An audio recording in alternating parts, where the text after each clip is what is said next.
మధ్యాహ్నం సమయంలో సుమారు 1 గంట సమయంలో నంద్యాలకి పోయే దారిలో బనగానపల్లి అవుట్స్కట్స్ లో ఉన్నటువంటి సిఎంఆర్ ఫంక్షన్ హాల్ ఎదురుగా ఉన్న మెయిన్ రోడ్డు దగ్గర ఒక 13 సంవత్సరాల అమ్మాయి ఆడుకుంటూ ఉంటుంటే తన తమ్ముడితో పాటు ఆడుకుంటున్నప్పుడు సిఎంఆర్ ఫంక్షన్ హాల్ లోపల నుంచి స్విమ్మింగ్ పూల్ స్విమ్మింగ్ చేసి ఒక వ్యక్తి, అతని పేరు రవితేజ,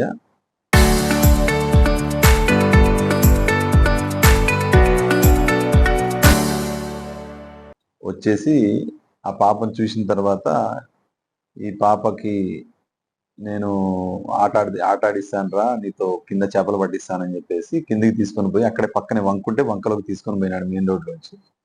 వాళ్ళ తమ్ముడు కూడా వెనకాలే పోయినాడు. 10 సంవత్సరాలు ఉంటాయి వాళ్ళ తమ్ముడికి, ఆ పాప 13 ఏళ్ళు ఉంటాయి.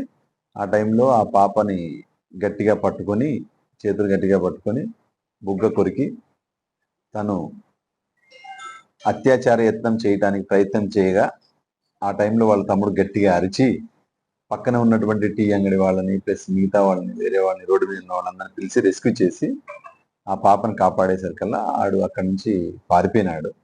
రవితే అనే వ్యక్తి.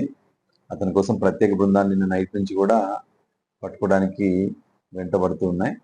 అతన్ని ఈరోజు ఎలాగైనా సరే పట్టుకొని రిమాండ్ చూపించి జైలుకి పంపిస్తాము.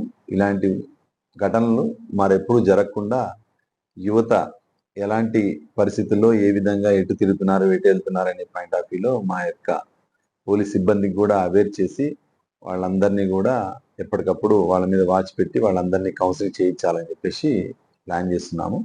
ఇలాంటి ఘటనలు మళ్ళీ పునరావృతం కాకుండా గట్టి చర్యలు తీసుకుంటాం. ఫోక్సో సెక్షన్ పెట్టామండి. రేప్ అటెంప్ట్ కింద కూడా మేము పెట్టాము. ఆ పాప గాయపడినందుకు కావాల్సిన సెక్షన్ కూడా వేసినాము. వీటికి సంబంధించి ఈ రోజు అతనికి ఎట్టి రోజులు క్యాచ్ చేసి ఈ రోజే రిమాండ్ పంపించడానికి ప్లాన్ చేస్తాం.